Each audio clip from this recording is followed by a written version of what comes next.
Hey, what's up? This is Elo Speaks back again with another video. So I wanted to make this video and I'm going to title it Why Conor McGregor is Overrated.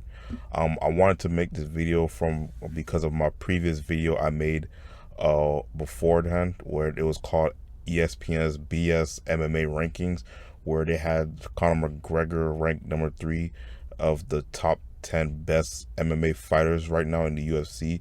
So this is the reason why I'm making this video. I'm just going to list over a few reasons of why I think Conor McGregor is overrated as a fighter. And if you disagree, that's fine. But in my personal opinion, he's overrated and he should not be toted up as a high-ranking fighter that he is now because of the certain amount of hype and excitement that he brings to the game. Yes, he brings the UFC money.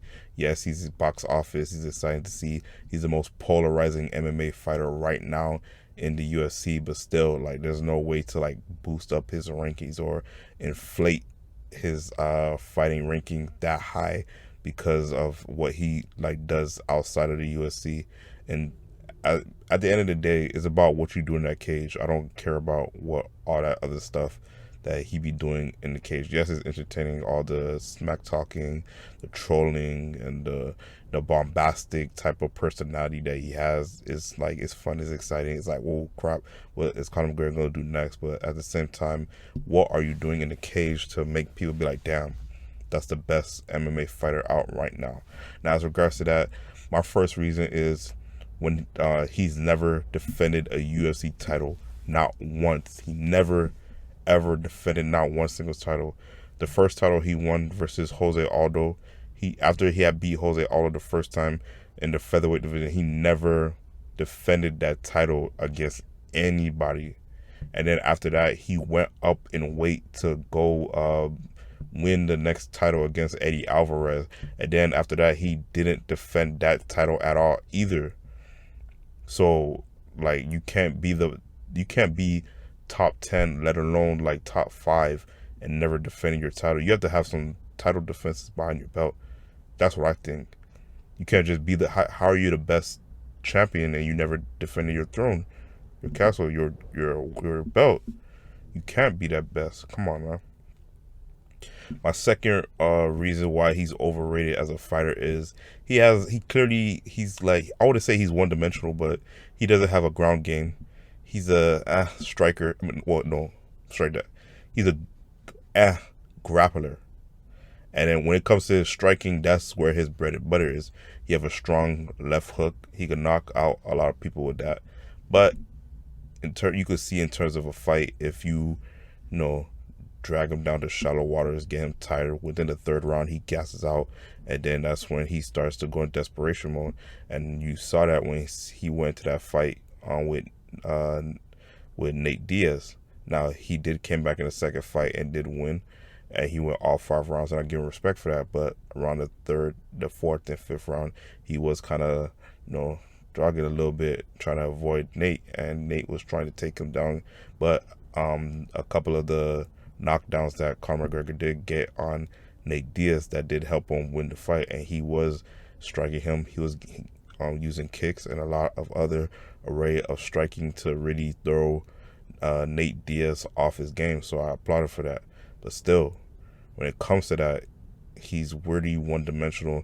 He's a superb striker, but after that, his grappling is left to be desired, and he's virtually has no ground game. So as the totality of his like game, he's not really a complete MMA fighter. So again, that's another reason why he's overrated, in my opinion. The third reason that I think Conor McGregor is overrated is, one, he rarely fights consistently like he did around, I would say, 2014, 15, and 16. Around that time, he was fighting at least 2 to 3 times a year while he was going up the ranks and competing for titles and like going on the UFC and like competing against people. But around the time when he beat Eddie Alvarez and became the double champ, he kind of like peaked right there. After that, he went on his back and forth with Floyd Mayweather, and they had their little boxing. Well, I wouldn't say little, but it was a huge boxing match, and it became, it was legendary. It was a great moment in history, and they did that. He made a lot of money. Floyd Mayweather made a lot of money, but then after that, he just started to go downhill. Right when he got his ass beat by Floyd Money Mayweather, he took a whole year off. He didn't fight. He didn't do nothing. We don't know what he was doing. Then after that, he came back next year to fight Khabib, and then he got his ass whooped by Khabib, and then we never heard from him from that point again. And to that point, in that point, he was still trolling Khabib, trying to get a rematch, even though he didn't deserve it. And then right after, around the corner, he talking about he's returning. So I'm like, okay, he's gonna come and return. And then we're thinking, okay, let's like throw him in there, like give him a top 5 opponent so he could climb back the ladder, try to get a rematch with Khabib and try to earn it. But then he ended up fighting Cowboy Donald Cerrone, and I was like, what? Why are you fighting Cowboy Donald Cerrone? Why you don't fight a top 5 fighter that's that's in the hunt for a title shot, so that way you could prove to Khabib that you deserve a title shot? But it didn't go that way. He ended up taking the Cerrone fight. He beat Cerrone in round 1. I wasn't too impressed with it because again, Cerrone is he's a below average fighter to me. He's entertaining outside of the UFC. He's a beloved figure. A lot of people love him. He has a good fan base, but still, he's not like when you hear Cowboy Cerrone, like you're gonna be in for a show because you know what he could do. But still, it's like he's not a championship fighter or contending for a championship in the UFC. So that was basically a tune-up fight for Conor McGregor, and people need to be honest and say that was a tune-up fight for him.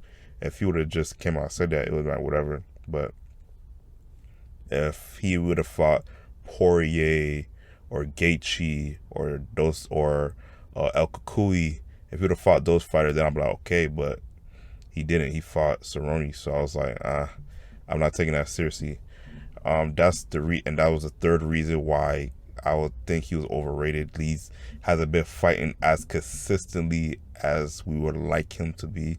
So where you could be like, damn, he's being everybody asses. He deserved a title shot, or he could go to multiple weight classes and win multiple championships.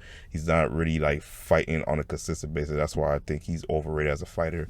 Now, as of right now, it has been scheduled that he's going to be fighting Dustin Poirier in January. I don't know if that's going to be for a title shot or not since Khabib retired, but this is going to be like a first like good test for him since he got his ass whooped from Khabib. And I want to see where his skill set level is at now that he's have all this time to train and heal from his body. Because I don't like, yeah, you could count the Cerrone fight, but again, that was really a tune-up fight. Now that he's going against a steeper, more better competition, now we get a good range to see where he at as an MMA fighter and see, is he ready to take the next steps and regain his title again, or did he lost it? Or is he not as hungry no more ever since that Floyd Mayweather fight and he got like that 100 mil? Because some people, they get the money and they just not as hungry as they were when they were on the road to getting that type of money or the accolades, the trophies and stuff like that. So we just got to wait and see. But those are my reasons of why he's an overrated fighter in my opinion. Again, he can prove me wrong if he were to beat Poirier, go on to win the title, and be back on top of the mountain. I'll admit that I'm wrong, but until then, I still think he's an overrated fighter. He's definitely not a top 3 fighter, let alone a top 10 fighter, in my opinion. He's more the top 15 range. He's around 11 to 15. If you want to put him at 11 or maybe 10, fine. But as of right now, there's no way he's better than Israel Adesanya. There's no way he's better than Khabib. There's no way he's better. Damn no, there's definitely not better than John Jones. He'll never in his life will be better than John Jones or any other the top 5. Amanda Nunes, Stipe, whoever. Those guys defending their titles. They beat the top competition, and they're not taking year off hiatuses and then going back in there.